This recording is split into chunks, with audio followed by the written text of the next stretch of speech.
అంటే ఇక్కడ ఏమేమి ఉన్నాయండి? అంటే పిల్లలకి చాలామంది అనుకుంటారు. హ్మ్. సో, ప్రతి ఒక్కళ్ళు చదువుకోవాలి, గుడ్ జాబ్ అట్లానే కాకుండా, హ్మ్. సో, ఇది అటానమస్ కాలేజ్. హ్మ్. మీ ఓన్ కరిక్యులమ్‌ని మీరే క్రియేట్ చేస్తున్నారు. సో, అది వెరీ గుడ్ థింగ్ యాక్చువల్లీ. హ్మ్. సో, ఎందుకు జాయిన్ అవ్వాలి స్టూడెంట్ అంటే అదొక బెస్ట్ రీజన్ అనమాట. అండ్ చాలా మందిలో ఏంటంటే ఎప్పుడూ స్టడీయే కాకుండా ఇంకా అదర్ యాక్టివిటీస్ ఉండాలి. హ్మ్. సో, అలాంటివి ఏమున్నాయి? సో, స్పోర్ట్స్‌కి సంబంధించి కానీ, కల్చరల్ యాక్టివిటీస్ సంబంధించి కానీ హ్మ్. అవి సో, చెప్తారా? మనకు కల్చరల్ యాక్టివిటీకి సంబంధించి మనకు స్టూడెంట్స్ తోటే హ్మ్. వాళ్ళే కల్చరల్ క్లబ్‌ని ఫ్రేమ్ చేసుకుంటారండి. హ్మ్. స్టూడెంట్స్ మెంబర్సే వాళ్ళే తోటి హ్మ్. ఆహ్, క్లబ్స్ అనేటివి కంప్లీట్‌గా ఫస్ట్ ఇయర్ నుంచి ఫైనల్ ఇయర్ వరకు హ్మ్. స్టూడెంట్స్‌ని వాళ్ళే సెలెక్ట్ చేసుకుంటారు.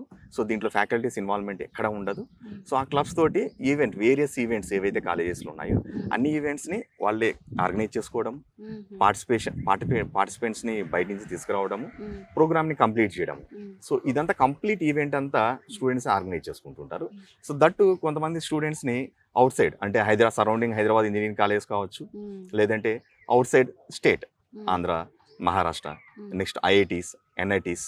సో, వాటిల్లో కూడా పార్టిసిపేట్ చేయడానికి లైక్ కాన్ఫరెన్సెస్ కానీ, hmm. Workshops, student development programs. So, వీటిల్లో కూడా పార్టిసిపేట్ చేయడానికి మేము ఎక్కువ స్కోప్ ఇస్తామండి స్టూడెంట్స్‌కి. So, okay.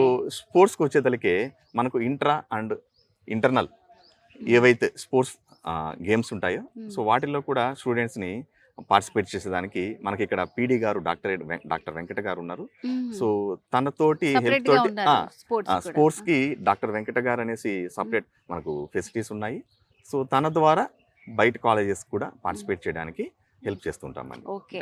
సో, ఫైనల్‌గా స్టూడెంట్స్‌కి ఇక్కడ జాయిన్ అవ్వాలి అని అనుకునే వాళ్ళకి స్టూడెంట్స్ కానీ, పేరెంట్స్ కానీ మీరిచ్చే అష్యూరెన్స్ హ్మ్. ఏంటండి? సో, మా కాలేజీలో స్పెషాలిటీ ఒకటే సార్. మేడం యాక్చువల్లీ ఏంటంటే హ్మ్. ఈచ్ డిపార్ట్మెంట్‌ని ఈక్వల్‌గా ట్రీట్ చేసి హ్మ్. Training and placements first year నుంచి ఫైనల్ ఇయర్ వరకు ఈక్వల్‌గా ట్రీట్ చేసి ఈచ్ బ్రాంచ్‌ని ట్రీట్ చేసి ఫైనల్ ఇయర్ తర్వాత మంచి జాబ్ తోటి బయటికెళ్ళేదానికి మంచి ఆప్షన్ అండి మనకు సెయింట్ పీటర్స్ ఇంజినీరింగ్ కాలేజ్. అదొకటి నేను చెప్పగలుగుతాను. Okay sir. వెంకట సుబ్బయ్య గారు.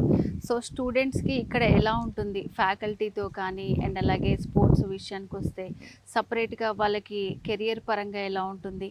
అవన్నీ గూడా మీరు చాలా బాగా ఎక్స్‌ప్లెయిన్ చేశారండి. Thank you. Thank you so much. Thank you.